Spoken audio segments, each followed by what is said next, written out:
안녕하세요. 조은이라고 합니다. 이거는 봄을 맞이해가지고 제가 봄을 표현한 건데요. 이쪽에서 이런 분홍색들이 진달래 색깔을 좀 표현한 거고, 이렇게 가까이 와서 보시면은 이게 오일 파스텔로 그린 그림이거든요.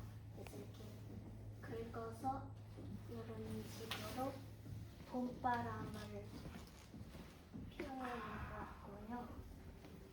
그리고 이런 알록달록한 색감은 개나리나 이런 제비꽃 새싹들의 색감을 제가 표현을 해봤고, 이게 아침에 커피를 마실 때 그 마당을 보면은 새들이 바닥에서 막 뭐를 쪼아 먹어요. 그래서 바닥에서 새들이 먹이를 먹는 모습들이고, 이런 눈을 동그랗게 뜨고 있는 애들은 이게 자연에 깃들어 있는 정령들인데, 네, 정령이 약간 자연의 기운들을 표현한 것입니다. 그래서 얘네들은 색깔에 따라서 약간 분홍빛을 띤 거는 진달래를 잘 자라나게 하는 정령이고, 이런 푸른빛을 띤 거는 바람을 일으키는 정령, 그리고 이런 보라색 제비꽃 옆에 있는 거는 제비꽃을 자라게 하는 정령들이고, 해서 이렇게 가까이 와서 보시면 요소들을 감상하면서 보시면 될 것 같습니다. 감사합니다.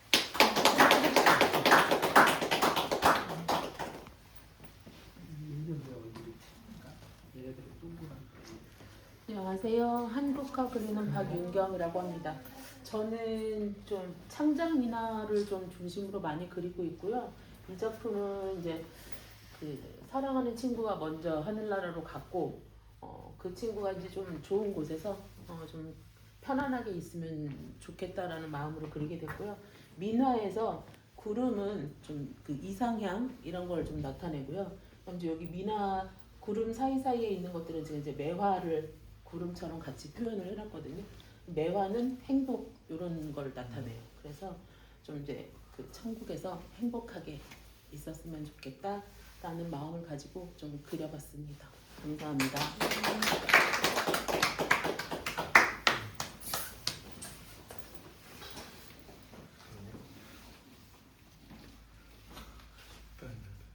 안녕하세요.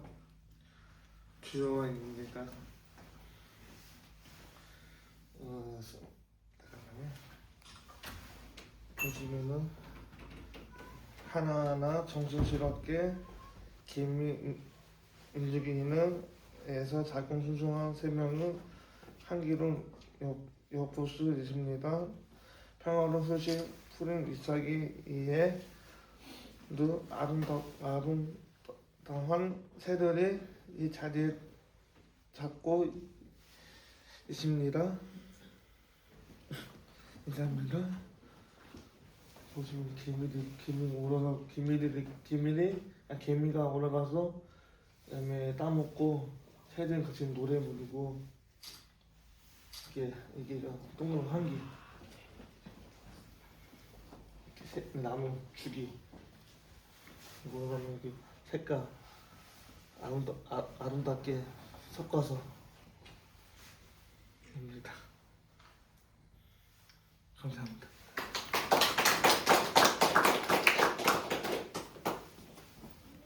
이분은 지금 가족 행사가 있어서 오래전부터 했던 행사라서 못 오셨고, 이쁜 그림 그리는 분이세요.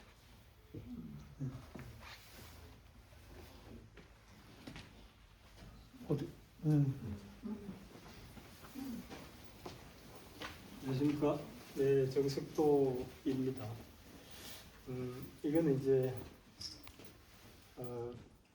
제가 이제 시골에서 태어나가지고 그 초등학교 이거 국민학교라 그랬죠. 어릴 때는 일을 너무 많이 했어요. 이 왼손에 보면은 이 낫에 베인 상처가 무수히 아직도 남아 있거든요. 어떨 때는 이 풀을 베다가 이 낫이 이렇게 돌에 걸리면 탁 타고 오르면서 이렇게 이 손가락을 건드리게 되면 낫이 이 손을 베이지 않습니까? 근데 지금도 남아 있는 게 페인 흉터가 남아 있는데 너무 깊게 베었어요. 그래서 거의 뼈가 하얗게 드러날 정도로 베인 적이 있어요. 거의 기절할 뻔했습니다. 제가 직접 보고서. 근데 그 정도 베어서도 우리는 그때 이제 쑥을 찧어가지고 지혜를 하고 그냥 끝났어요. 한 일주일 있으면 그냥 나와버립니다. 나와버렸어요. 실제로 그 시절에는. 그래서 이제 저는 늘 이렇게 복잡한 현대 사회에서 굉장히 과학화된 이런 그 편리한 세상을 살아가면서도 언제가 가장 의미 있고 행복했었나 그걸 이 문득 생각할 때는 어린 시절에 그렇게 일하면서 늘 배가 고팠던 그 시절이 가장 행복했다는 생각에서 벗어날 수가 없습니다. 솔직히 말하자면은. 그래서 제가 이제 이런 그 농기구이면서도 하나의 그 생활용품인 채라고 하는 건데 아시겠지만은 이게 이제 고향집에 그 어떤 벽에 항상 걸려 있었어요. 지금도 이 시골집에 가면은 이 채는 이렇게 벽에 걸려 있습니다. 항상 부엌에 걸려 이런 형태로 걸려 있는 거죠. 그래서 제가 나중에 이제 이 그림 공부를 하면서 그 이제 실제로 화가들이 고민하는 것을 간단하게 말하자면 두 가지입니다. 그 무엇을 그릴 것인가 하고 어떻게 그릴 것인가 그 두 가지거든요. 그래서 자기만의 어떤 소재나 어떤 그 관념들 그것을 자기만의 어떤 형식이나 방식으로 표현하는 것. 그래서 자기가 본 어떤 세계나 어떤 세상을 이렇게 보여주는 것. 이게 이제 화가들이 어떻게 보면은 하나의 그 의무라고 할 수 있는 거죠. 그래서 화가 그 자신은 그런 행위를 통해서 어떤 화가로서의 어떤 자기 삶의 의미를 스스로 이제 느끼게 되는 겁니다. 근데 저는 이제 이런 어린 시절에 늘 봐왔던 이런 도구들 그리고 이런 것들이 가지고 있는 의미를 굉장히 좀 개인적인 체험 통해서 깊이 있게 많이 느끼고 있습니다.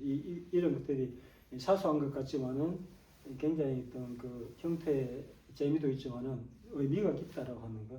그래서 이런 채라고 하는 그 자체가 무엇을 걸러내는 그런 또 의미도 있기 때문에 우리가 살아가면서 어떤 제일 문제시 되는 게 인간이 살아가면서 욕망이거든요.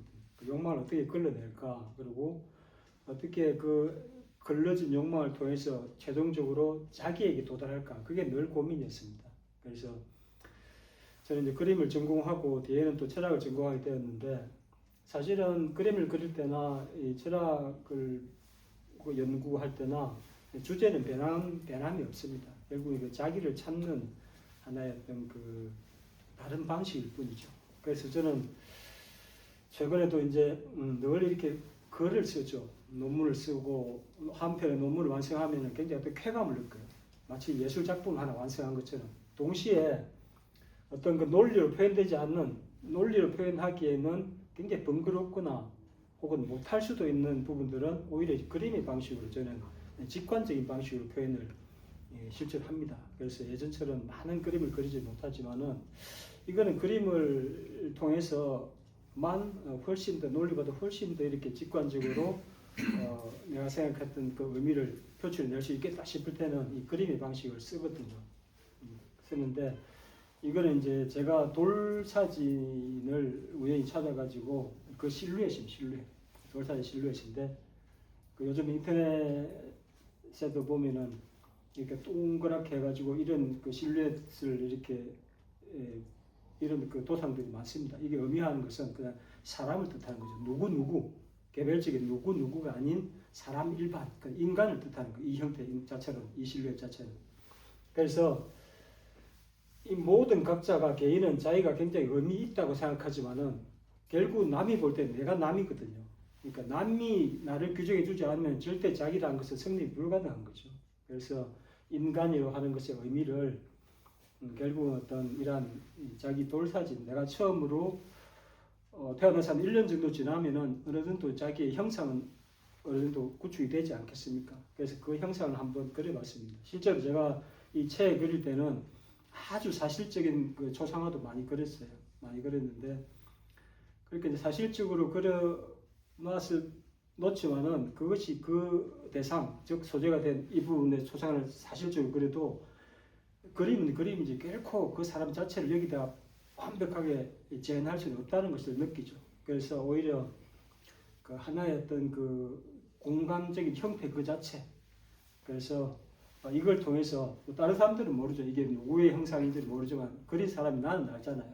그 내가 타인을 그렸을 때도 그 사람이 누구인지 그것을 알 수가 있습니다. 알 수가 있는데 그래서 그 결과적으로 공부를 통해서건 뭐 이제 회화적인 방식을 통해서건 최종적으로 이게 자기라 무엇인가, 인간이라 무엇인가를 넘어서 자기라 무엇인가라고 하는 그 자기에 대한 의미를 이런 방식으로 한번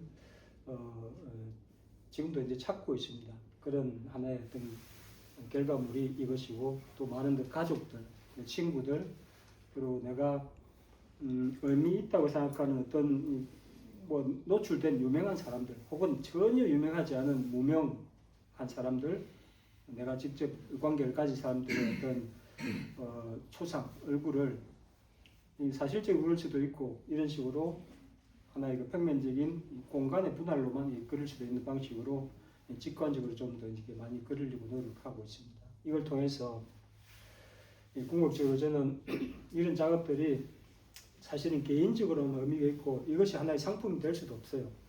뭐 상품이 되려고 누가 이렇게 가져가려고 해도 저는 그 거부할 것이고 근데 이러한 것들은 결과적으로 살아가면서 우리가 이제 무언가를 해야 되지 않습니까? 그래서 해야 되는 게 있는데 최대한 가면 갈수록 이 나이를 조금 시간을 먹어가면서 나이를 먹어가면서 욕망을 줄이고 어떤 가장 순수한 이 상태로 자기 몸과 마음을 만들어가고 또 그것을 지향하는 것이 옳지 않나라는 생각을 굉장히 강하게 가지고 있습니다. 그래서 최근에는 이러한 뭐 여러 가지 일을 하는데 농사도 짓고 상당히 많은 일을 해요.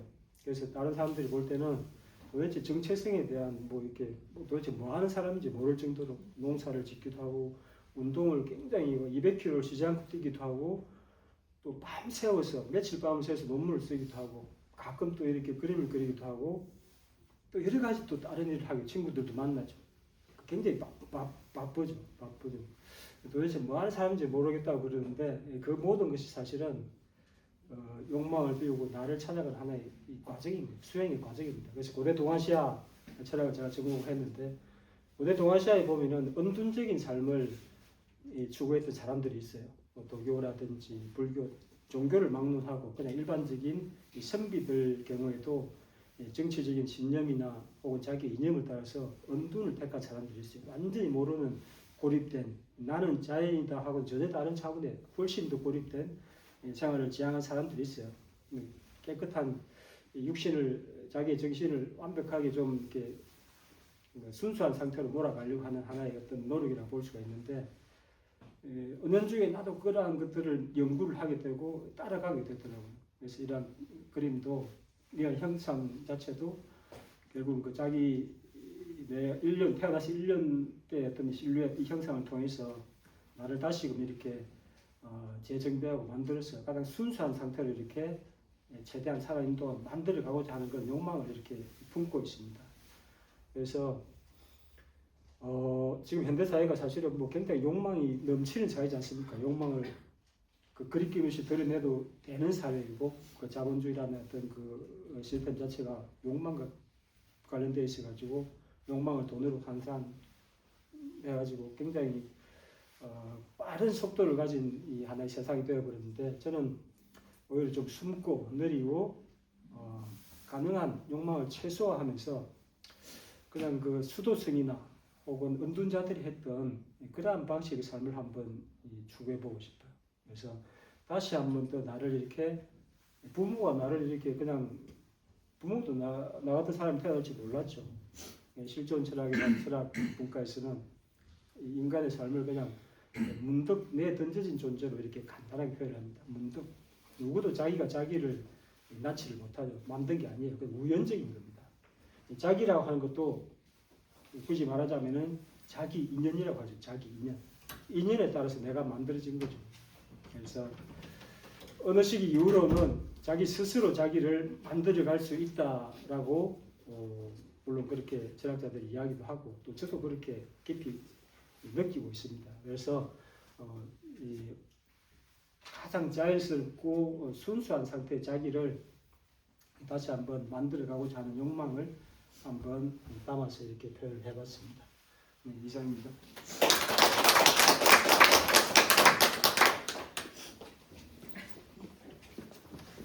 여기 오늘 네, 근무라서 네. 이 혹시 메멘토 모리 아시는 분 있으신가요? 검색하면 다 나오는데 사람은 죽는다예요. 여기서 말씀하셨지만 우리는 피조물이기 때문에 할 수 있는 게 없어. 메멘토 모리는 사람은 죽는답니다. 이 유명한 그림 하나 보여드릴까요?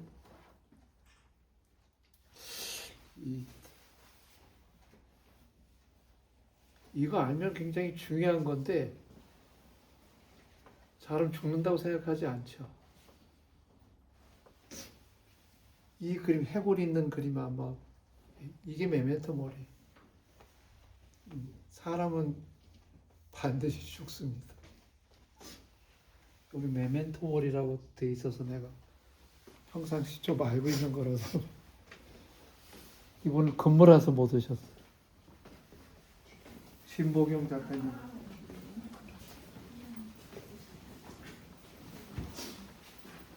안녕하세요. 신보경입니다.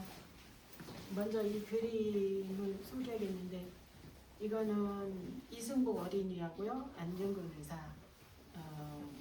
제가 그림을 전공을 했는데 그림 소재가 예술가는 항상 창작을 위해서 여행을 많이 떠나잖아요.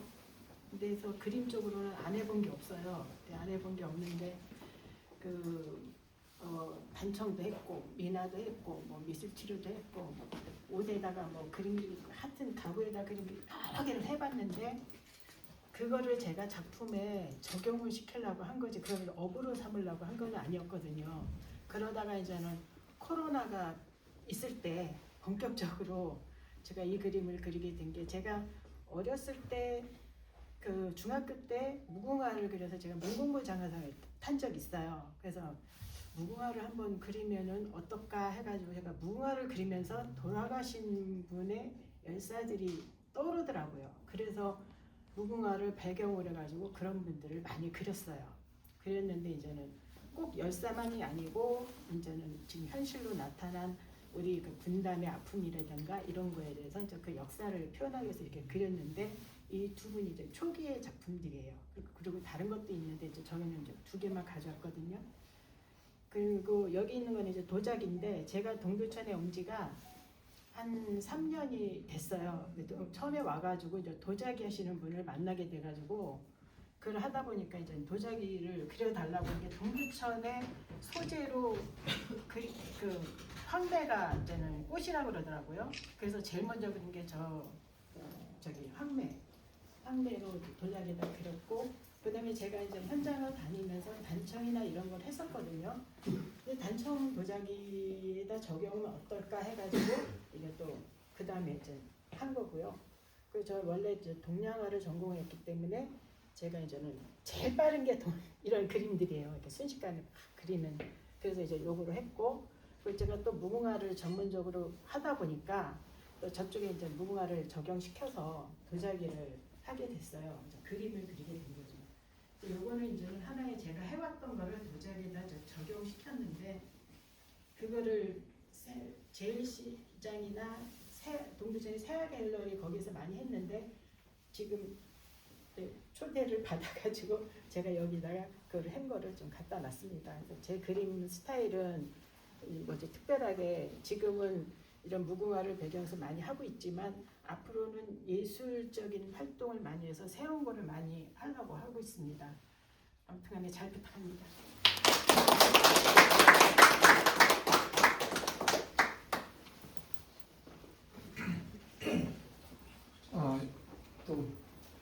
때문에 분명히 오기로 했었는데 손님이 많이 오면 못 온다고. 박시동 작가 이름 많이 들어봤죠? 발가락만 이렇게 역동적인 발가락만. 저기 백화계에 사시고요. 요거로 이분은 초창기에 많이 좀 작품도 팔리고 이거부터 더 역동적인 발가락. 오늘 반드시 온다 그러는데 못 오셨네. 네.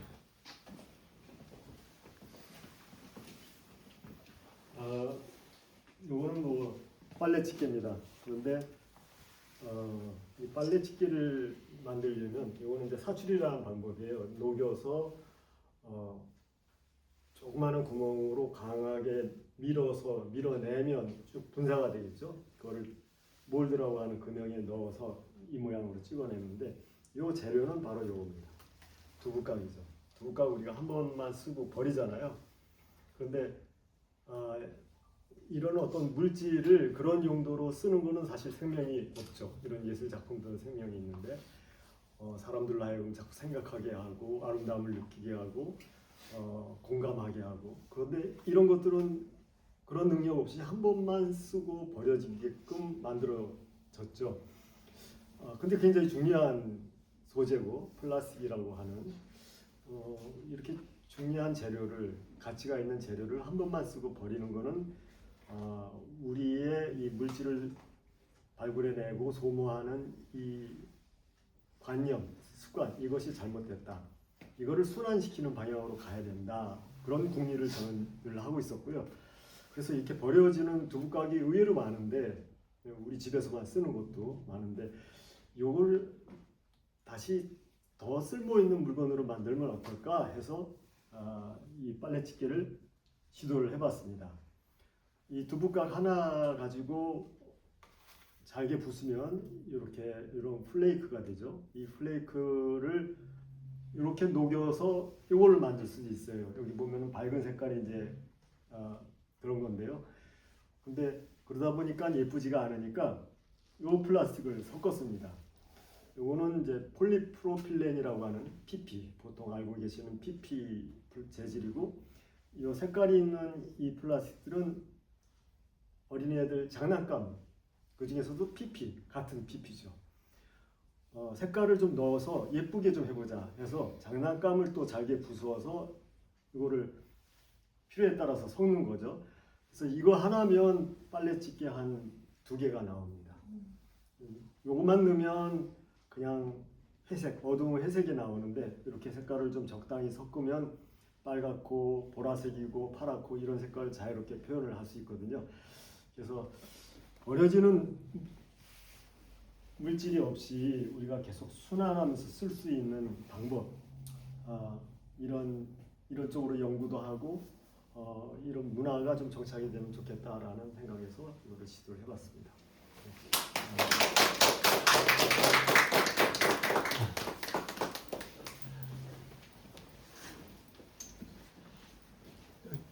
주인장이고 박영덕이라고 합니다. 저는 제가 정답을 말할 인물도 아니고 얘를 갖고 좀 서로 대화를 하고 싶어서요. 뭐 같아 이게? 대포. 대포 맞아.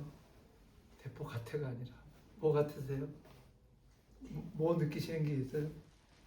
그냥 작품 인테리어 작품 있거든요. 아 그래. 네, 대표입니다. 뭐 같아? 그냥 병 같아. 병. 뭐 같으세요? 미사일인데 못 올라가게 누르고 있어요. 새. 뭐 같아? 위에 꼭대기 부분에 뭐 이거를 보고 느끼는 거를 요즘 시대 상황을 반영해서 지금 전쟁을 표현한 것 같아요. 저는 무거운 인생 같아요. 무거운 인생. 무거운 저 인생. 기록인데 자기 몸보다 더 큰 걸 달고 날아가야 되는 그런. 못 간다니까.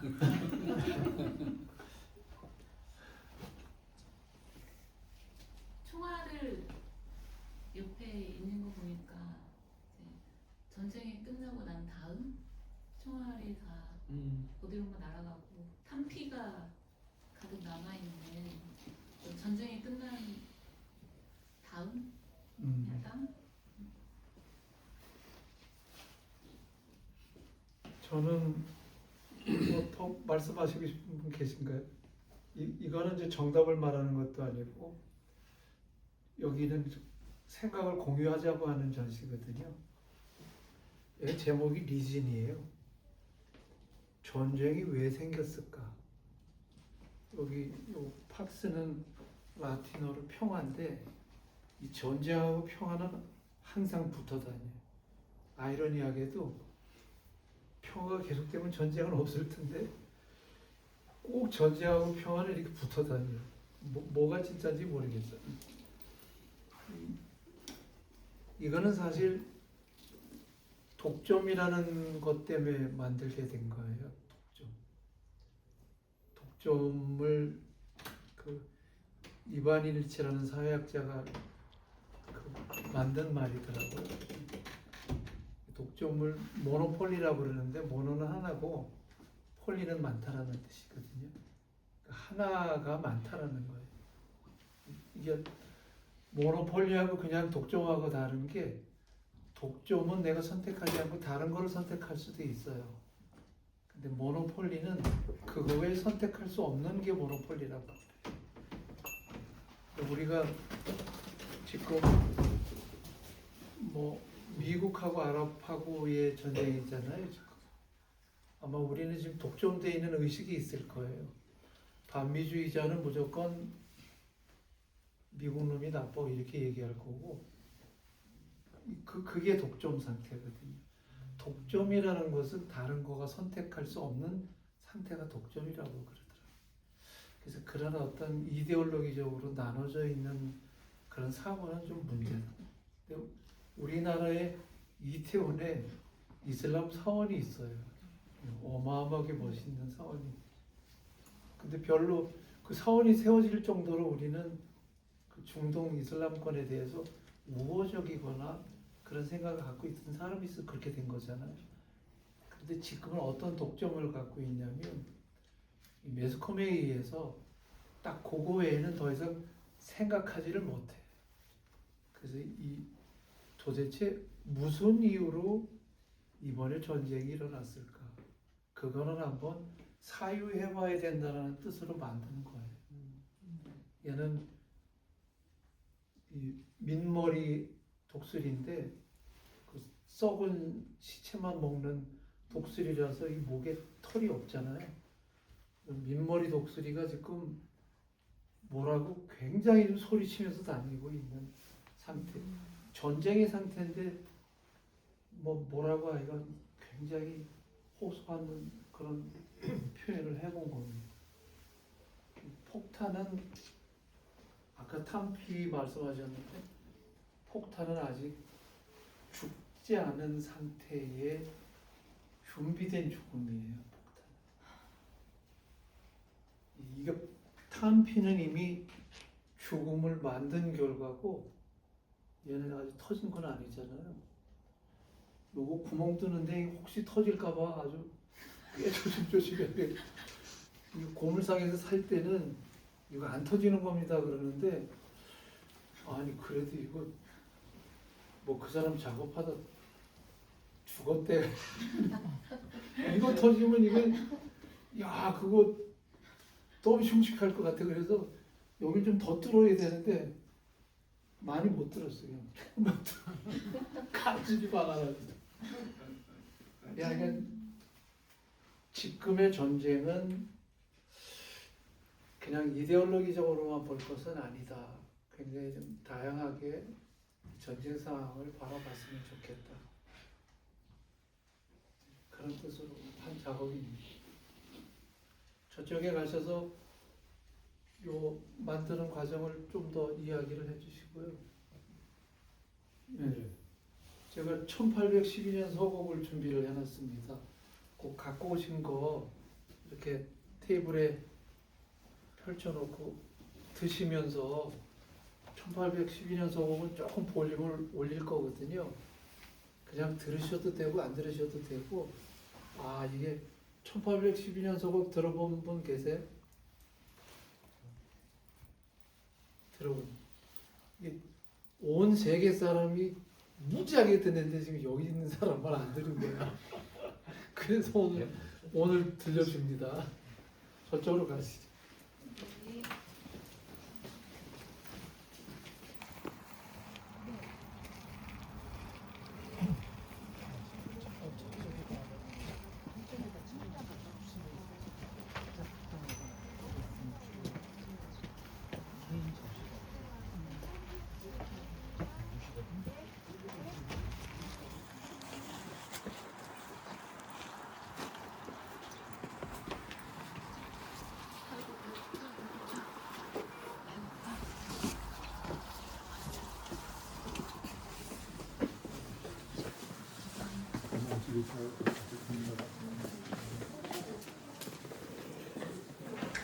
누구 계세요? 아파트신가요? 혹시 아파트신데 베란다에서? 네. 그런데 사실 요즘 빨래 집게 거의 안 씁니다. 뭘로 대체가 됐죠? 건조기로 대체가 됐어요. 어느 순간 우리 삶이 그렇게 건조기 같이 이 과학 기술을 이용해서 만들어진 제품에 의존하고 있는 거죠. 그런데 여기에는 큰 차이가 있습니다. 건조기와 빨래집게는 단지 이 과학 기술이 수준이 어느 정도야, 뭐가 어떻게 어떤 기술이 적용돼서 여기에만 국한되지 않고 좀 더 근본적으로 난 차이는 하나는 굉장히 생태적이고 하나는 생태적이지 않다라는 거죠. 생태라는 것은 자연이 있는 그대로의 상태를 우리가 생태라고 얘기하는데,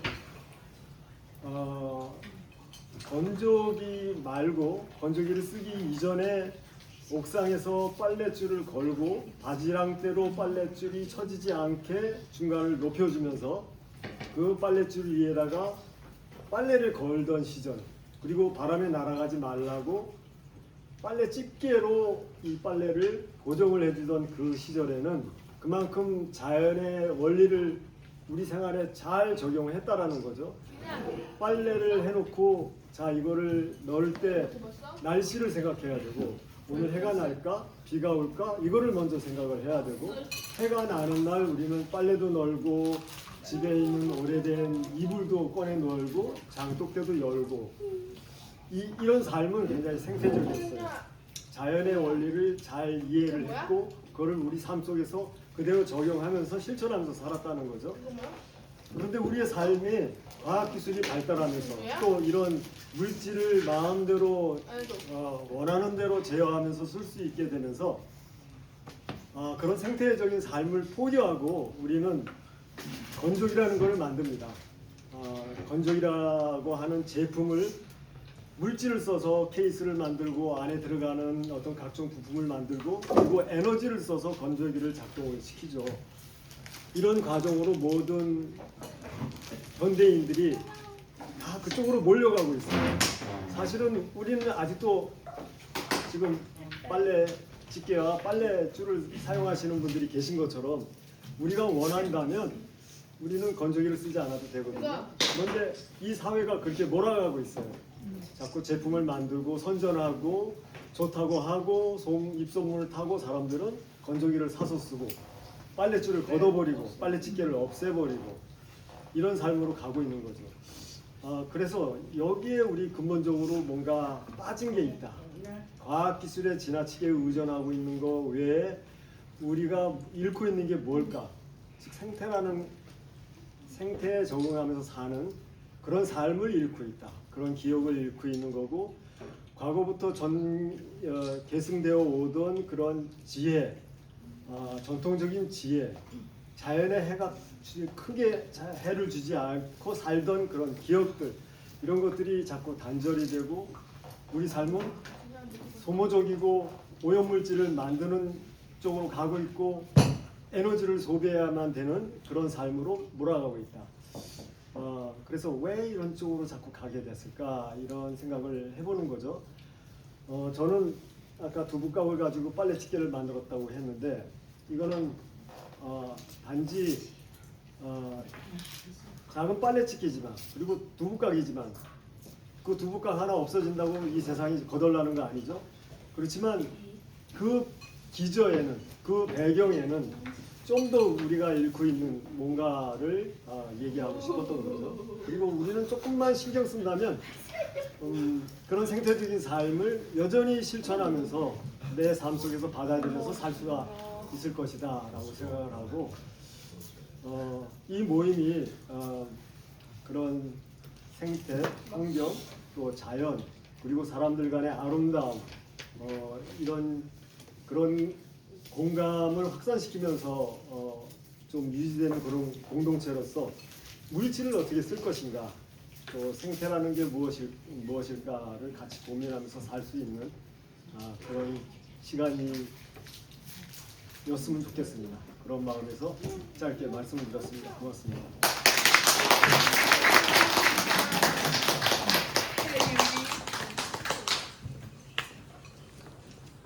1812년 서거 이거 실황은 실제 대포를 쏜 건데 이 음반은 실제 대포 소리는 아니에요. 중간에 이제 포소리가 이건 악기로 내는데 실제 연주는 대포로 쏘면서 했어요. 여기 밖에 보시면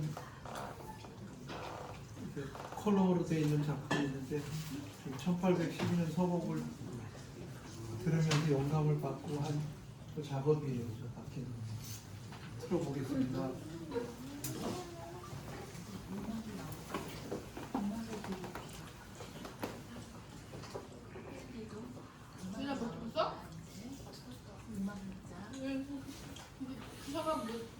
그 뭐야?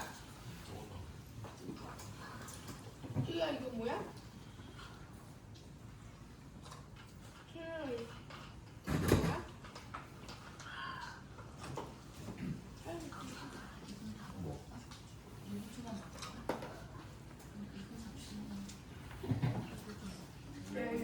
네.